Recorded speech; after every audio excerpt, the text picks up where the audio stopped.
Hi, welcome to the Bathtub. It is I, the old masturbator. This is Reading Great Books in the Bathtub. It's brought to you by 3 paragraphs in the life of Bob Johnson. 3 paragraphs of Bob Johnson every day for the rest of your life, or at least for part of your life. And this is the first volume. It was written during the first Trump administration, and because someone's told me there's a second Trump administration. I don't believe everything I hear. But in that case, I think Bob Johnson may be back. So you might want to catch up. And this is the first volume. It's very funny. It's very stupid. And it has no redeeming social value whatsoever. It will get you through many bathtubs. And I'm going to put a little link to my Substack page down below, just in case Bob Johnson starts coming back. That's where he'll probably be first seen, is at Substack. Everything I do is free. If I charged you, I'd have to do a good job. So I don't charge you nothing. We're going to talk today about we've been doing a running show here called 1001 Nights in the Bathtub with John Barth. And that's because I've been reading through this excellent and just highly recommended 3 volumes of the complete Arabian Nights. Program director was the great Robert Irwin, translated by Malcolm C. Lyons and Ursula Lyons. Anyway, it's really the first really easy to purchase, easy to read, complete set. Supposedly, it looks like it probably is the best and most readable translation. It also includes large extra things, such as the first volume has the Ali Bab and the 40 Thieves. Many of the stories, the most famous stories from the 1001 Nights, weren't in the 1001 Nights. So they recover some of this other stuff and they put that in the first volume. This volume has all the Aladdin stories, I guess. I haven't gotten to the end. The appendix is the story of Aladdin, who is not in the 1001 Nights. I'm all the way. I'm almost done with the actual 1,000. I'm up to night 968, and I have a great time with it. I've often said, read it. You know, you can read 1 or 2 in the morning, 1 or 2 in the evening. You shouldn't really just make it the whole day. But they're really wonderful stories, and they always catch you up with a little summary of where you are in the story. These last ones have been big love stories. There's one set of duelings, one interesting one, which is about people telling stories to a young boy who's going to become king, and it's just lots of stories that's supposed to educate him to become a good king. And I can't remember, he starts getting advice from a bad vizier, and he starts telling stories that teaches the kid to be wrong, and then a good vizier comes along and gives him the good stories. Anyway, it's a really long dueling stories one. There's a couple. Some of the stories are very similar. There's one, 558, actually, I'm not going to know if I'm going to read it or not. One great story about a fisherman who goes to the shore every day to catch fish and doesn't catch any fish. He meets a merman and makes a deal with a merman who helps bring him fish in exchange for something. I forget. The merman also brings him lots of jewelry. And all he asks in return are, I don't know, like crumpets or something, or cookies or something. And this fisherman becomes rich. And at one point, he's taken on a tour through all the undersea empires of these mer people who live all over, and they live in very different cultures. Just so imaginative. It's just wonderful stuff. And then a couple of stories about there's often stories where some young man, always about 15, sees the most beautiful girl in the world and has to find ways of getting into her garden, metaphorically and literally. And those are some really long, kind of fun, fabulous stories. Anyway, I'm almost done with it. I'm at 968. I'm going to finish it pretty soon, and then I'll probably save the Aladdin story for later. But it has been inspiring me to go back to John Barth, our buddy John Barth, and to read a book which I have had on my shelf, to be read shelf, for decades, just decades. Letters by John Barth. This novel comes out the publishing date was 1979, but the book is set in the late 60s, largely 1969-ish. And you all probably know about it because what it is, it's a big giant epistolary novel. It's epistolary, baby. And it's not quite as long as Clarissa, the world's probably longest epistolary novel, which is of course mentioned in here. It's a series of letters between the author John Barth and 6 or 7 of his main characters from previous books. And it starts off I have to say, I've picked it up many times over the years and put it down and didn't make it and just gave up pretty quickly. And that's because the first chapter is a bit of a this is going to be your toughest job. I have a few pieces of advice, and I'm not going to summarize the book too much, but I did read all of the preceding novels, including Chimera, before I started Letters. I did it over the past 8 years since we've been doing this stupid show, and I've already forgotten the plots of many of them, but it did help me to kind of get into this book. And even then I forgot lots of stuff that happened in the past. So the first chapter is a letter by a woman named Lady Amherst, who is what would you call it? She's many generations down from characters that showed up in the Sot Weed Factor, as I recall, and her genealogy going back to that period, the 17th century in America, is one of the stories. But the opening chapter is a very brief letter from her to John Barth, inviting him to come to Marshy Hope State University, somewhere in Maryland, to be the esteemed guest writer or something like that. And it's only about a paragraph, 2 paragraphs, that says, "Would you like to please come? Blah blah blah. Write me back." And then there's a PS. The PS goes on for about 20 pages, and it details the incredibly complicated mess of academic politics in her English department, of why they're inviting him to come to the special reading and the special honor, because they don't want to hire a guy named A. Cook, I think it's A.C. Cook, I forget, who's a local poet, a right-wing reactionary, and there's a lot of right-wing reactionaries in this university. I mean, they're very similar to the characters we have running around in our country today. And there's these battles between the kind of liberals on the department, and of whom Lady Amherst is one, and then these right-wing kind of crazy people from the who I can't. Their politics is interesting. It gets more complicated as the book goes along. Anyway, that 8 or 10 pages is very dense. It brings up a lot of characters, a lot of names, and you need to get through that chapter. It's very slow going to get through that chapter, and if you get through it from the next couple of chapters, then you may make it through the book. Anyway, I got through that chapter, and I suddenly had a great time after that. Okay, now I'm going to show you the map. This is the map that John Barth writes for Letters. I don't know if you can see this very well. I printed this off. Each of the letters is a chapter. And one of the things you need to sort of do is just get this idea there's a certain, almost arbitrary structure of the novel that's based on the word letters. And the stories are mapped out along in that way. So there are, 6? So there's 6 different characters who are writing letters back and forth to John Barth. The first one is Lady Amherst, and she's the top line. The second one, I think, is Todd Andrews. Don't quote me completely. Todd Andrews is the character from the floating opera. I get these characters mixed up, but he's one of these guys who's like the first 2 novels of John Barth, but people who just basically shut in wallflowers who've never gotten their life going. And he's writing a kind of a philosophical essay. He wants to kill himself, and he wants to write a philosophical essay about why he wants to die or something. I forget now. And anyway, Todd is a central character of this book and his relationship with a woman, and there's a floating opera going by. All these are images that keep coming back in Barth. And it was a young man's novel. It's good. It's a good written book, well-written book, and it's about his relationship with this woman, a friend's wife, and so forth. Okay, the third line, C, is the end of the road. I don't remember which one came out first. I think this came out first, and he had written that first. Anyway, this is a kind of a brilliant short novel by a very good, talented young writer. And again, it's about a man who has an affair with a colleague's wife.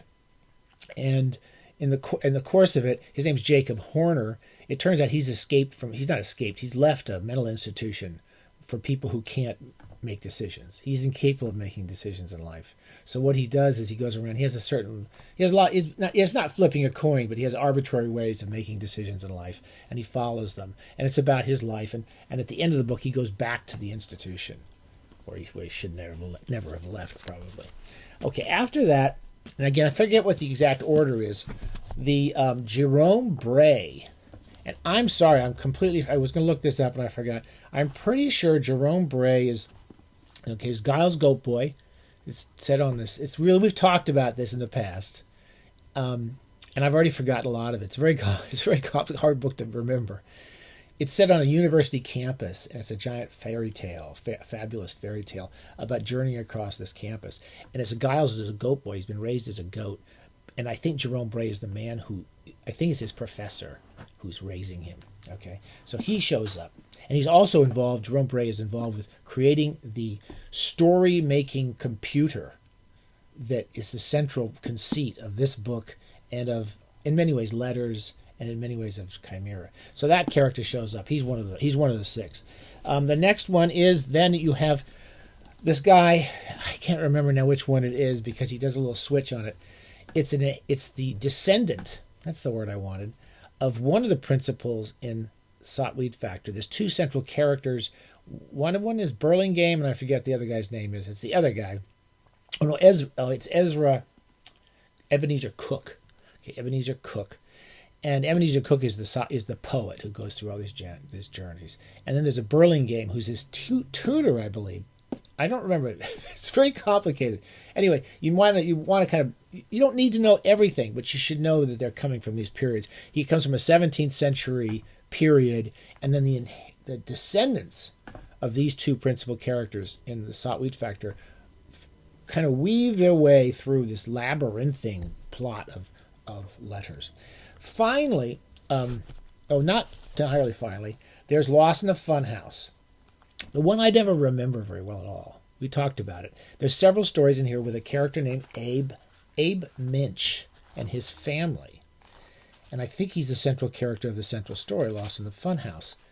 Anyway, Minch, the Jewish term for, I think, doesn't mean a buddy or a good guy or a good friend. Minch is a character who keeps showing up in that book. And then Chimera, Chimera seems to have been written about the time Letters was being written as a kind of in-between project. And we've talked quite a bit about it.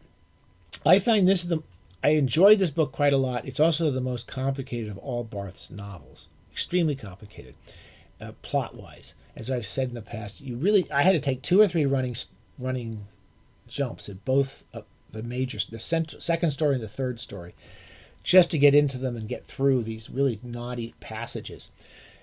They all take place in the middle of a story, and you don't know who's telling who, when.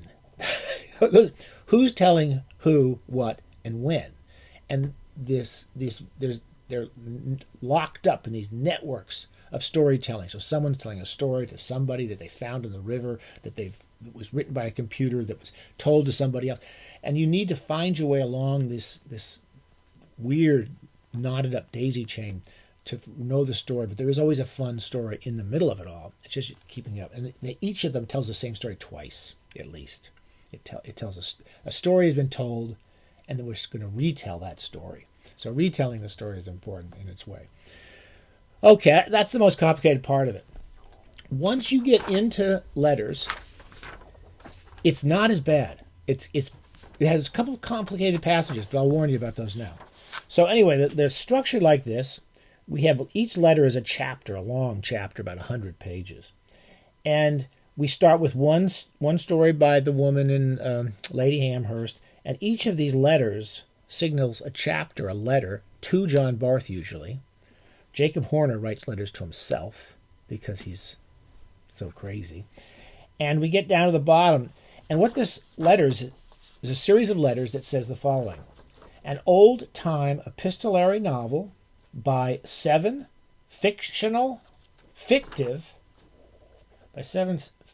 fictitious, drolls and dreamers,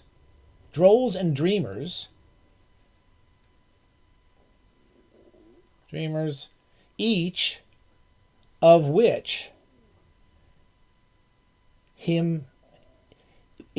imagine himself factual. Okay, let me do this again. An old-time epistolary novel by 7 fictitious drolls and dreamers, each of which imagines himself factual. Okay, I should have practiced that, but I didn't. Okay, each chapter will tell you how often. So as you can see, the Lady Amherst is really pretty much the central character of the book. You don't really realize this at first, but she is the central character of the book. And then at the bottom, the last person on that list is Barth himself. Barth writes the fewest letters and the least, in some ways the least consequential to the plot. But the main character is really her, and you start to realize this. A woman who's come from England, she's late 40s. She gets an affair with Abe Mensch at one point, which goes through 5 or 6 stages. Barth loves to talk about stages and chapters of everybody's relationships. And they all sort of come together.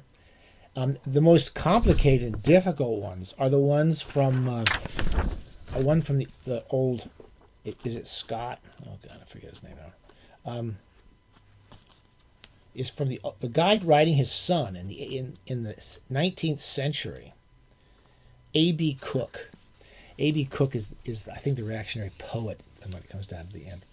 And those are long passages, long sections describing this family's involvement in American history, basically running around, as they do in Salt Wheat Factor, in disguises, forging identities, influencing historic events, and basically it's fiction influencing history is what these characters stand up for. And they're often they're playing both sides, like, for example, the Indians, the Native Americans versus the colonists or the French or the English, and they're always involved in these kind of tit-for-tat battles between these different forces in that culminate in the Revolutionary War, and then re-culminate again, because the whole story is about retelling the story, in 1812.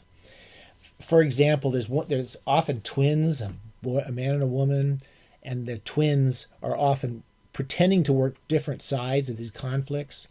But sometimes they're both working for the native indigenous populations because they think they should keep the country. And sometimes they pretend they support the British or pretend they support the French. These sections are fun, but they're very confusing sometimes because there's so many names. What's important to remember is it tells us history. It gives us this long, involved history of all these different people who are going to come together in this crazy movie. It's an adaptation, I believe, of either The End of the Road, I forget now, or The Floating Opera. Abe Mensch is the screenwriter. A lot of the characters and secondary characters from the previous books get involved in this filmmaking project. And the filmmaking project is supposed to be about one of Barth's books, but it gets totally wired into all these other books and all these other adventures. I think I'm going to leave it at that. That's a lot of stuff to remember. It's not. I'm not doing the greatest job of summarizing it, but I don't want to summarize the plot too much. I will say I'm having a great time. I'm about page 500, and there's a couple of narrative shifts that have happened here.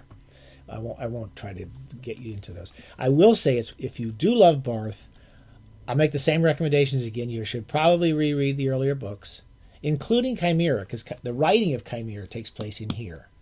And some of the complications of Chimera come out in this. And you should probably read them within the past few years. And frankly, it makes me want to go back to read some of them again. And then I would really say that first chapter, that was the hardest part for me. And then to start to just basically settle into the fact that Lady Amherst and her relationships and her affections for all these different people and her involvement with a descendant from this weird, crazy family is great fun. It really is Nabokov squared, I'll say that. It reminds me, obviously it's a lot of Nabokovian ideas of creating this novel that you kind of wrapped up in, and all the characters are writing each other. And all through the book, John Barth is saying, I don't like to write about real people. I like to imagine real people. And then he writes letters to all the people that are in the book saying, by the way, I stole your manuscript. I borrowed your ideas. I took the story of your life and I put it in my novel.